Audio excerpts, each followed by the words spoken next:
it seems we're here again. Ignore the beard; it needs its due trim. So I look a bit of a scruff. My thing's on charge. Anyway, that's not what we're here to talk about. So, yet another manager has come and gone at Manchester United.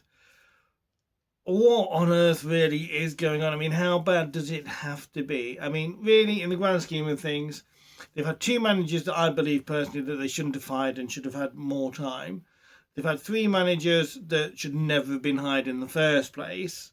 Whoever's what dream they were, God only knows. And then obviously we've had the last one, which was Ruben Amorim. Now, did I think he was going to be the guy? Did I think he was good enough? Not really. I thought, he probably would bring some stability to the club, perhaps, but it would be kind of like a bit like all those years with Arsenal, where they were always there, and they got a couple of trophies here and there, but they never got the big trophy. They never got the Premier League or the Champions League, and I thought that's where United were kind of heading into that sort of dead zone, and that's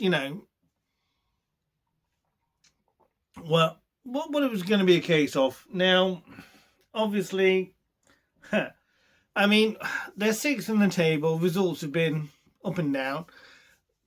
Was now the time to fire him? I probably would say no. But the trouble is, we're just going round and round in circles at this point. It's just the same thing over and over and over again. And they just keep doing the same thing and expecting a different result. When the problem, yes, okay, I think to agree with some of the managers, there has been a problem with the manager, but the problems are far, far bigger than that.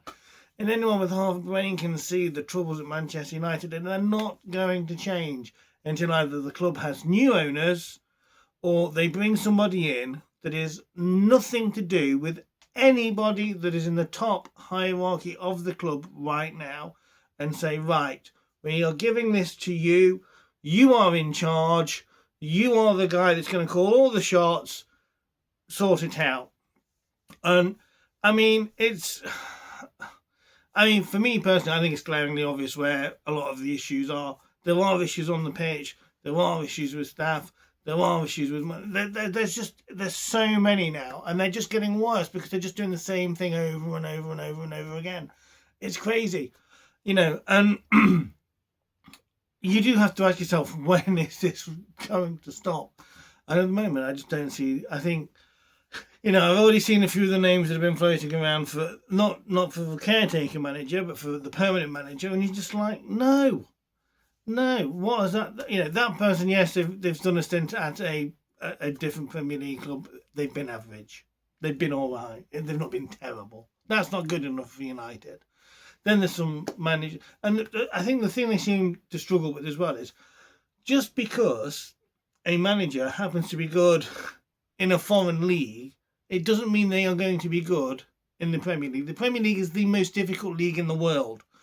So being good in a league that's not as difficult does not necessarily mean you can come to the most difficult league in the world and create what you've created in a different league. But I think the other big part of the problem is with the exception of a couple of the ones that they've had in, a lot of the managers don't understand the club and the basics and the concepts and the beliefs and the fans and everything else that goes along with it. They're just not getting it right. They're not understanding it. They're not getting the tapestry. They're not getting the history. They're not getting the vibe. They're not getting the players right. And there's too much interference from above. You've either got to have a manager and have belief in him or not. And there doesn't seem to be that. There seems to be, we've got a manager, you're in charge, you do what you want, but then we're going to just keep interfering here and there. You can't keep doing that. It's not working. I know personally who I would like to see in charge. But I think even if they do come, if they get the job, which is highly unlikely, and if they do, they probably won't get it on a permanent basis. But they need a good run. I mean, they said they're going to give Amorim 3 years, and they haven't. And like I said, I mean, I wasn't convinced that he was going to be the guy to get us back to the top. But I think top table, yeah.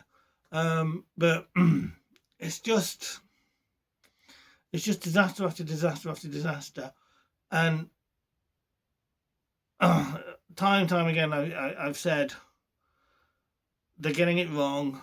They're not understanding it. They're making bad decisions. The management is inept, and it is. And like everyone said, oh well, you know, when Radcliffe took over, yeah, woo, yeah, you know, but it's just more of the same. Nothing has changed, and if anything, I think it's actually gotten slightly worse because he's one of these people that just seems to be outlandishly arrogant in the fact that I'm a billionaire, this is what I think, and this is what we're going to do, and we're just going to keep making the same mistakes anyway. You know, I mean, it's just, the whole thing is just so glaringly obvious that what needs to be done, and nobody seems to be willing to step up, do it, and make the decisions. And it's crazy, because it's not necessarily a simple fix, because it's going to take a lot of work and it's going to take a lot of time, but it's a fix that you can start easily straight away. And I just don't think they're ever going to get it, to be honest. I think the way things are going, they're set to just become a very sad mid-table club if they're not careful. Anyway, maybe we'll talk about this more at some point, I don't know. But yeah, come back for more.